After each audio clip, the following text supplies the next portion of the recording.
I received the call to go out and do a last rites, and I had never met the man, and I'd never been to their home, but that was no problem. I just put their address into the GPS of my phone. I was surprised at how long of a drive it was going to be to get there, because they were somewhere southwest of Lapine, out in the woods. I mean, we're talking about in the middle of nowhere. So I hopped in my car and I headed out there, and I'm just faithfully doing what my GPS was telling me to do. And then I found myself on this old, crushed, red gravel road, and I'm thinking, well, they really are out in the middle of nowhere. And I'm going along this dusty road, and all of a sudden the road ends right at a beautifully maintained backyard. But that wasn't the house I was supposed to go to. In fact, I had quite a ways I still had to go. So I just kind of sat there, and then this nice gentleman ambled out of the back of his house. I walked over, I put my window down, and he said to me, "Using one of those GPS things?" I said, "I take it I'm not the first person who's ended up in your backyard?" And so I had to humble myself and ask for directions. You see, I invented those GPS things in phones for men like me who would never stop and ask for directions. There's no way we're going to stop and ask for directions. And so I thought they invented those apps just for me so that I can get where I needed to go. And I was just so totally shocked to have it not take me to the right place. So I followed his directions and was able to share the beautiful last rites with the family.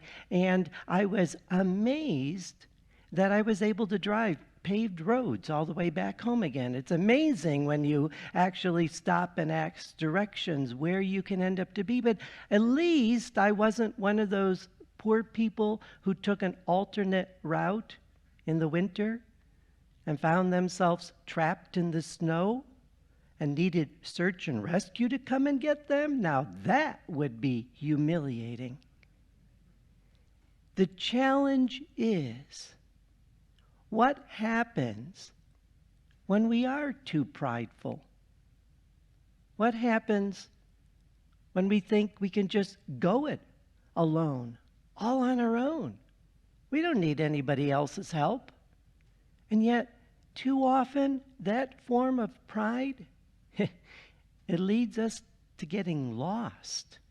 And so our focus is very much that if we're a people that are so prideful that we don't even believe we need God in our life, then we're really going to get lost. Because God gives grace not to those who are prideful, because those who are prideful, they don't think they need God. God gives grace to the humble.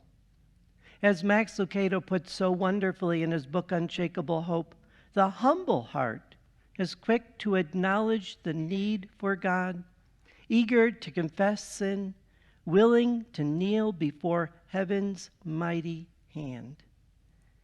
The humble, they acknowledge the need for God.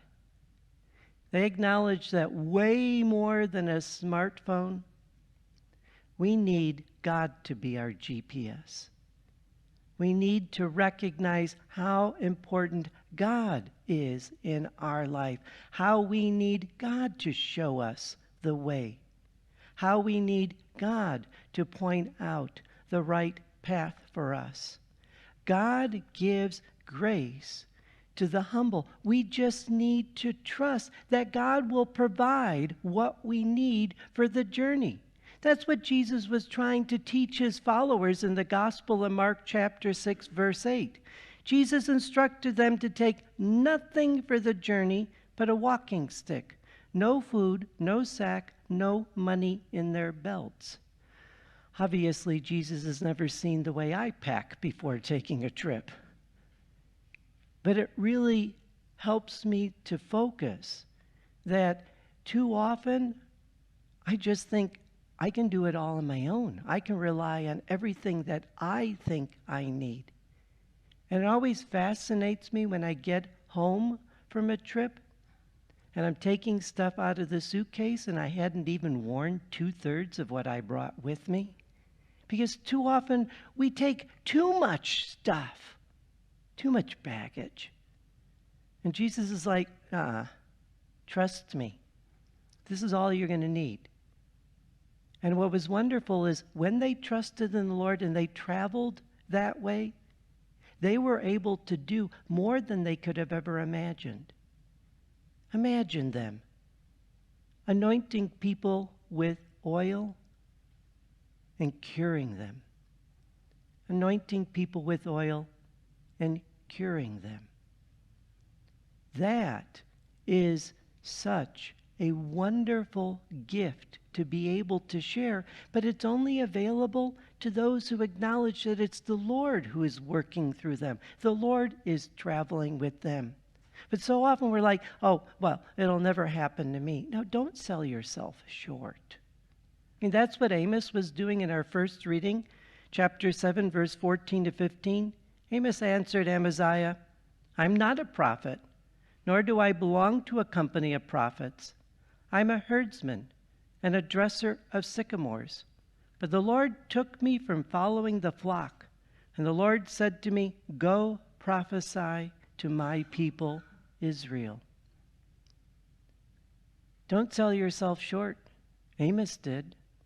And yet the Lord called him from being a herdsman, from being a dresser of sycamores. Now, I'll be honest with you, I have 5 degrees in horticulture, and I've never put a single dress on a sycamore in my whole life. Sorry, bad joke. But I have sold myself short sometimes. Me? Am I adequate, Lord, to do what you're calling me to do? And yet Amos showed us, look, all you need to do is trust that the Lord is sending us and is with us. And what you can do is more than you could have ever imagined. And yet it takes us being humble enough to admit we can't do it on our own. To set aside that pride that so walls us off from getting the help that we need. That keeps us from stopping and asking for directions. Especially stopping and asking the Lord for direction. So God gives grace to the humble. When we stop and say, Lord, I need your help. Guide me, support me, encourage me, point the way, and help me to go places that I would have never been able to go to on my own. God, I want you to be my GPS.